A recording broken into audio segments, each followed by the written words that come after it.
Welcome back. This week we are talking all about what do you do after you book your Disney cruise. We're going to talk a lot about what that looks like, especially if you're a first-time cruiser. But even if you've cruised with Disney a few times, we hope that this will help you as you book your cruise and plan out what's next. If you're new to our channel, my name is Chris. I'm Carrie. And we're the Miller family, and we have two, well, young daughters, but not. They're teenagers who are getting older by the day. Yep, they're both actually about to have birthdays next month, so yes. We almost have a driver in the house. Wow. Yeah. We've gone on, gosh, how many cruises now? 5? Well, as of next week, it will be 6. That's right. When you see this, we'll be about ready to board the Disney Wonder. Yes, and that will be our 6th Disney cruise. And 3rd on the Wonder. Yeah, that's right. We like the Wonder. We do, and it's also because it sails out of San Diego sometimes. Yes. What we want to do really is break down really what do you do after you book your cruise with Disney? And we're going to break it up into sections. What do you do as soon as you book your cruise? Like, what are the first things you should do? And then we'll hit the fast forward button. And when you have about like 5 months before your cruise, that we're going to recommend based on our experiences. And then we're going to look at about 3 to 4 months out. And then like when you're about a month away. So we have it kind of organized like that. Yeah. And that's, of course, for people who book their Disney cruise well in advance. Yes, like we tend to do, but not everyone does that. So that's true.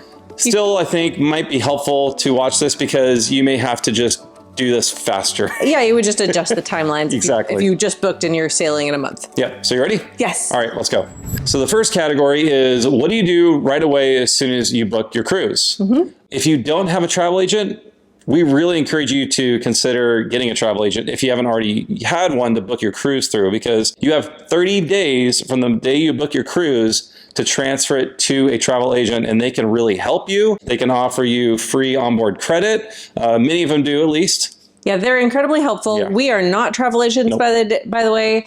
We just love our travel agent, and she has helped us in so many ways. And there's so many great Disney travel agents out there. So we recommend utilizing them. Yes, for sure. Speaking of that, one of the first things you should do if you have a travel agent or not, start budgeting for your cruise. Start thinking about how much money do you need to set aside each month? Do you want to make a payment each month? Do you want to just set the money aside and pay in one lump sum right before the paid in full date? That's one thing we actually love about Disney cruising is we book it as soon as possible to get the best rate. And then we figure out with our budget how much we need to pay each month. And then once the cruise comes around, it's a paid off vacation. Yeah. So we love that. Of course, there are things that you pay for on the ship. Yep. I mean, you probably could go and not pay for anything on the ship. You totally could, and you'd have a great time. I don't know if anyone's ever done that. If you have done that, tell us about it.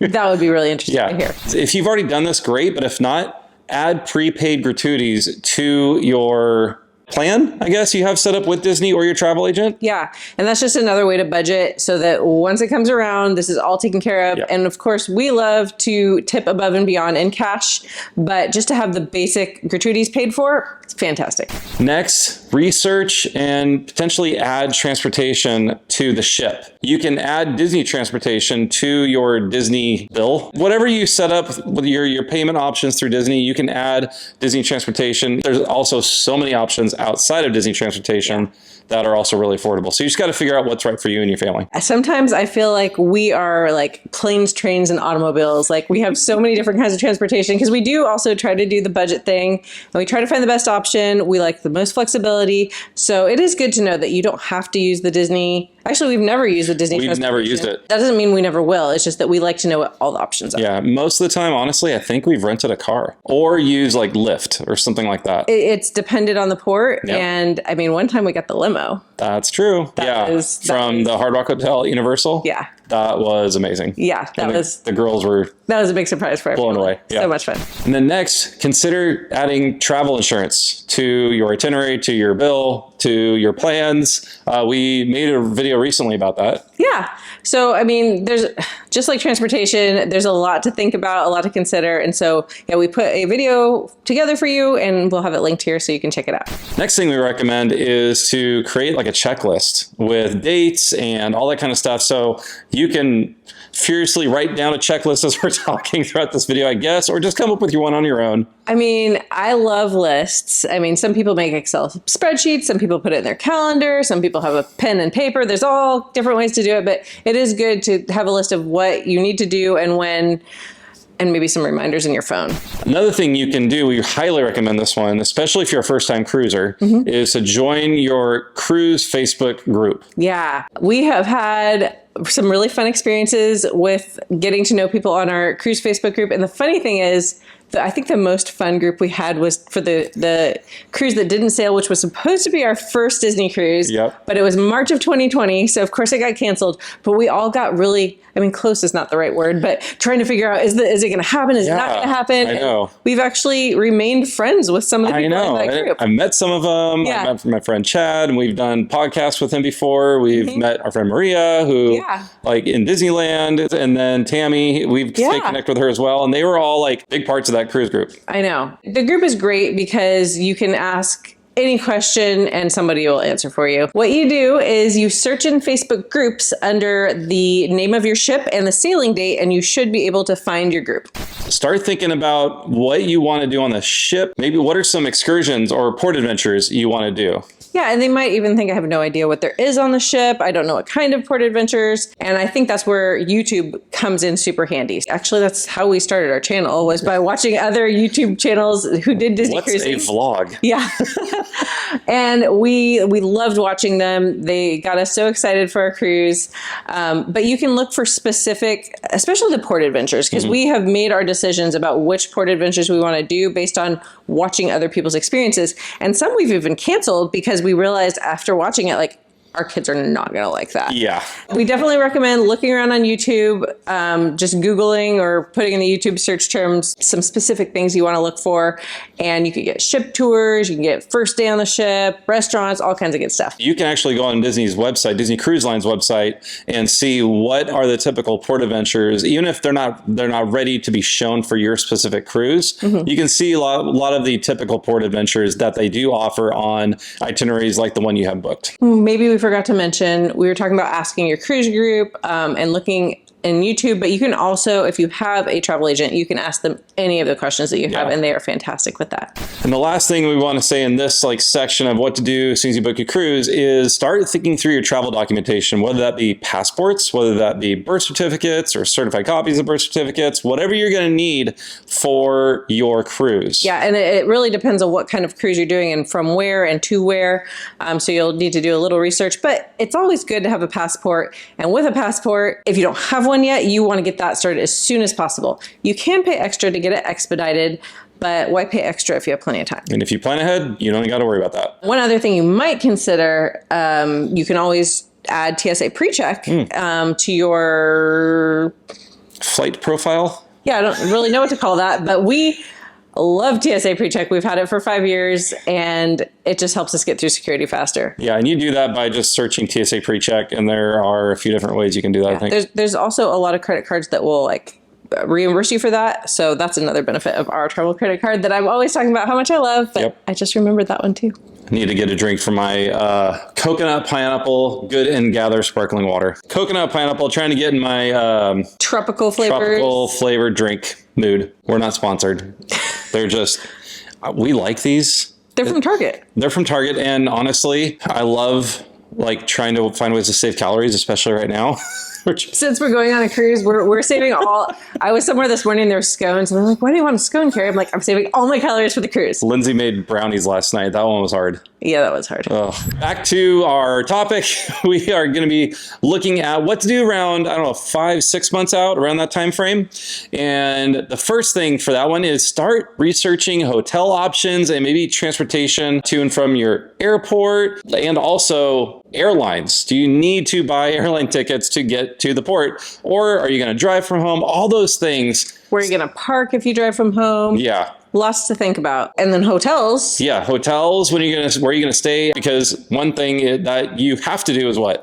Get there at least a day in advance. Yes. I was like, test. That one is a very common question on the cruise group. It's like, can I get away with it if I get there? You definitely want to get there a day in advance, because you never know what's going to happen with the airlines, with the weather, or with cancellations and strikes and all that kind of stuff. The ship will leave without you. Yes, it will. And you're going to lose all your money unless you got travel insurance, which we talked about that a little bit ago. What we'd recommend is if you're like traveling across like 3 time zones or more, you may want to even consider getting there a few days in advance to get used to the new time zone. We live in California. So when we go to Florida for a cruise, which we've done too, we did the Wish and the Fantasy, it's so far to travel for a cruise. I mean, the cruise is fantastic, but there's so many great things to do there. So get there in advance, do some fun things if your vacation and your budget will allow you to do so. And speaking of flying in a couple of days, maybe in advance or more if your budget allows for it, is think about what do you want to do before you get on the cruise and after you get off the ship. Because sometimes you want to extend that vacation, especially if it's a shorter cruise. Maybe you want to do some days in the parks over in Florida or in California. Maybe you want to see some sights in that area like we did in New Orleans when we went there. Yeah. So there's so much to do in some of these places. It's such a good opportunity to explore more than just the cruise ship and the ports you're going to visit. Yeah. I mean, really, wherever you're leaving from is a port, you know, just like you have a day at the port, so you might have more time there. And actually just the other day, Alyssa said, you know what I love is when after the cruise, we go to the Disney resorts and just hang out.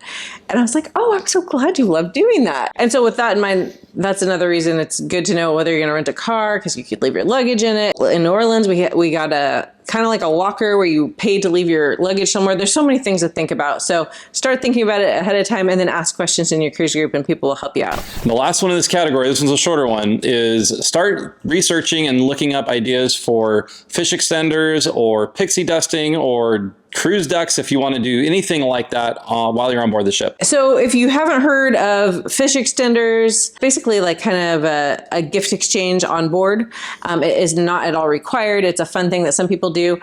I don't know if it's great to do it for your first cruise because it's a lot. There's a lot to think about already, but it is really fun. Pixie dust is like where you don't have planned people, but you just kind of give little gifts to people. It all is centered on you have this fish on your door that has a hook and you can get... At least the older ships do. Oh, okay. The new ones don't? Yeah, the Wish and the Treasure won't. They have something different. Oh, yeah. You can hang a fish extender and people can leave little gifts for you, which is really fun. Another fun thing is the door is magnetic and a lot of people decorate their doors, and we love to decorate our doors with magnets. So that's another thing you want to think about is maybe how are you going to decorate your door? Get some magnets, have some magnets made, go on Etsy. Anything like that. It's really fun and it doesn't have to be too expensive. No, it doesn't. Like we make a lot of our own magnets. We bought a few, but most of the ones I've made. I was gonna say that's so nice of you to say we. I haven't had anything to do with it except for except for I say, oh, that's a good one. I like that one. Yep.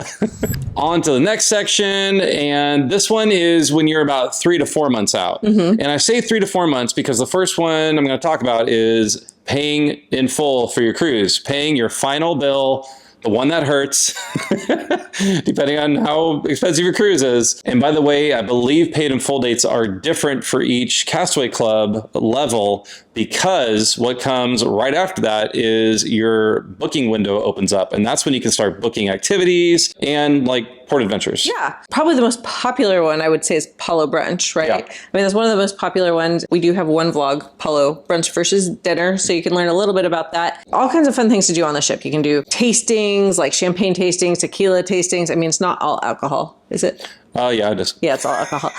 But they're really fun. They are. No, they have dessert tastings. We just have we've never done one. Those are usually in like Remy or Enchanté. It all depends on which ship you're on and what they offer. And so once you're paid in full, you can start booking those things, right? And the list opens up so you can see it. Yeah. And let me share a list of those dates, what that looks like for you. If you're a first-time cruiser, you're going to notice a pattern here, by the way. And I'll explain a little bit more about that in a moment. But first-time cruisers, 75 days before your sail date, you can start booking activities. Silver, 90 days. Gold, 105 days. Platinum, 120 days. Pearl, their newest Castaway Club level, is 123 days. And then Concierge, 130. So you could be on your first time cruise, and if you're concierge, you still get to book everything first? Yep. Oh. The bummer part about being a first time cruiser is all of those people get to start booking their activities before you, which means, in just being real with you, if it's your first time on a ship and it's like the Wish or the Treasure, oh yeah, it's very, I hate saying this, but it's very unlikely you're going to be able to book a lot of the activities and the experiences on the ship that you might get excited about as you plan. So you need to keep that in mind. Doesn't mean there's no chance or no hope. You still should try.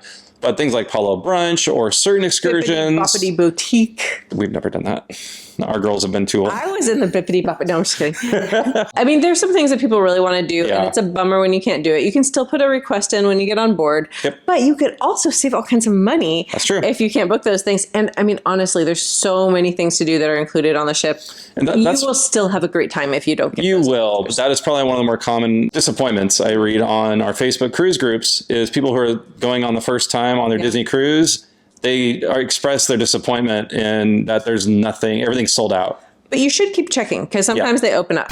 Next in this, another short list of 3 to 4 months out is start shopping for items you're going to want to have for your cruise. And I'm kind of chuckling to myself because that is the one we always forget to do. And when I say shop for items, what I really mean is to have some sort of shirt that you're going to wear when you get on the ship. I mean, there's all kinds of things you're going to buy, but the shirt, we usually get something on Etsy. We don't ever get ones that match. We don't get matching. I am not a matching person. I don't like to match. I remember like 2 weeks before, and then we have to pay extra for shipping on Etsy. And then it comes the day before and we forget it in the mailbox. I mean, that happened before. Yeah. And then the other thing that happened was I ordered the wrong size. Yep. Yeah. So if you do it 3 to 4 months out, you're good. Much better chances of paying less on shipping, all those kinds of things. Earlier we mentioned like fish extender groups, and sometimes there's ornament exchange groups or all kinds of groups that you might find in your Facebook cruise group, and that's where you go to sign up for doing fish exchange, fish extender exchanges. Fish extenders? Fish extender exchanges? Yeah, I think so. I think so. I think that's right. It's weird when you say it out loud. You know, FE. That's where you go. Is you go to your Facebook cruise group, and they will have lists where you can sign up there. So that's where you go to sign up for those. I think it's the last thing you do in that kind of 4 to 6 months range. That's when you start seeing those show up around that time. All right, now we're down to the last grouping, which is about 30 to 40 days out, I think. I just remembered another one. Yeah. Well, I was thinking about how you have the Disney Cruise app, which you can get whatever you want, put in your reservation, and then you can see the countdown timer on it, which is really fun. I'm going to look at mine. Yeah, bring it up. Online check-in is the first thing I would say that you're going to start doing around that 30 to 40 day time range. First time cruisers, 30 days before you cruise is your online check-in day. And by the way, it's at 30 days, midnight Eastern time. Since we're on the Pacific time zone in California, we are at 9 p.m. the day before, because I hope that makes sense. I don't want to get all into that. Ask in your cruise group, they'll help you figure it out. Yes. Silver is 33 days, gold is 35, platinum 38, pearl and concierge are 40. That's really important to remember. That's something you want to set time aside, and Carrie is really excited to share this. So excited. 6 days with a Simba. Oh, Simba. And a Minnie. Sorry, I'm really excited. You good? Yeah. Next thing is last minute. Let me make sure I got this right. Last minute cruise shopping, like supplies, maybe stuff you might need for your stateroom, things like that. Yeah, we like to get a lot of things at the dollar store. Sometimes, we've been on a bunch of Halloween cruises. We've been on a cruise on St. Patrick's Day. You can get little decorations that are really fun. Yep. All kinds of stuff at the dollar store. There's other stores too. A lot of times we get thank you cards at the dollar store as well for different crew members. Yep. We always get thank you cards and little thank you gifts. And actually that's a question I see a lot, is what is a good gift for a crew member? Some people like to do something that's really personalized and special, which is nice. And I think a thank you card is special and nice, but you have to remember they're doing these cruises every 4 to 7 days, and they make you feel like you're a family member. So that's why it feels like, oh, let me give you a picture of my family, and maybe they'd like that. But I think what they'd really like, since they're working hard and away from their family, is some extra money and maybe some chocolate. Yeah, and there are a few cases with certain crew members that they can't accept like money and tips, like I think youth and teen club. Oh yeah, but they do love candy. They love candy, love chocolate, and they love all thank that. You cards. Yeah. Anything that is disposable the right word? Consumable. Yes. Because they don't have a lot of room either. Yeah. So I've heard that candy is a great gift. We're down to our last two. And the second to last one is set aside cash money, so that you can have money for tips, money for... Not just for the crew, but for like porter. When you get there, they'll take your luggage at the airport. There's lots of places you might want to give tips and have 1s and 5s and 20s handy. So I still have to do that this week. I need to go to the bank. Yeah, and usually we'll have a number of 20s ready to go for our stateroom host and our servers. That we like to give extra for them, especially if they do an amazing job. Which they always do. They do. You can also add in money at guest services. You can put it on your account, but I think it's also nice to bring cash. It is. And guest services tends to have a long line the last day of the cruise. I like to avoid those lines. Yep. That gets us to our very last one, which is 30 to 40 days out, start packing. I know people who do this 30 days out. I know people who do this the night before they leave. Yep. Well, we are 6 days out. I have not started packing yet. I have. I know you have, because I got my packing cubes all ready to go. You are the organized and responsible one. I am the one that, I mean, since we're making a packing video, I probably will pack more than the day before. But if we didn't do those videos, it would be the day before for me. Sorry. It's also good to look on Disney's website, Disney Cruise website, about what is allowed and not allowed items. Just like with TSA, there's certain things you can't bring on your carry-on. There are things that you can and can't bring on a Disney cruise. Like you can bring a couple bottles of wine. So that can be really nice. Was it 1 or 2 per person? I'm pretty sure it's 2 per person, but you should check. Well, yeah. You cannot bring certain things like fishing gear. I mean, it's actually, can't bring a drone. It's kind of funny when you see the kind of things that people ask in the Disney Cruise Group, but everyone always just says, look on Disney's website. It will say what you can and can't bring. And some of them are kind of funny. Yeah, they are. Go ahead and look through that for some kicks. Yep. Your cruise can be a lot of things. There's so much to do. There's no way of doing all of it. You can plan almost nothing and have an amazing time. Yep. And I know we mentioned it a few moments ago, but our next video is going to be us getting ready for a cruise on the Wonder that we're leaving, that we're getting on the ship in about 6 days. So yeah, we'll be putting that video out very soon and be on the lookout for that. We're excited. Yeah. So some of you have already been on all kinds of cruises, but you're still watching this video. I don't know why, but if you are watching this video and you've been on lots of cruises and we have forgotten anything, which I'm sure we have, put it in the comments so people can see what tips you have for planning, you know, all these different amount of times out, and let us know what we forgot. Maybe we'll see it before we go on the cruise and remember something we forgot. Yeah. We would so love it if you hit that like button, hit the subscribe button, and hit the notification bell so you don't miss any of the cruise videos that we're gonna be coming out with really soon from our time on the Wonder. Thank you so much for watching this video. Maybe you're going on a cruise soon. Tell us where you're going and when. We'd love to hear about it. Let us know if you have any questions. Thank you for watching. We appreciate you, and we'll see you again real soon. Take care, bye. Bye.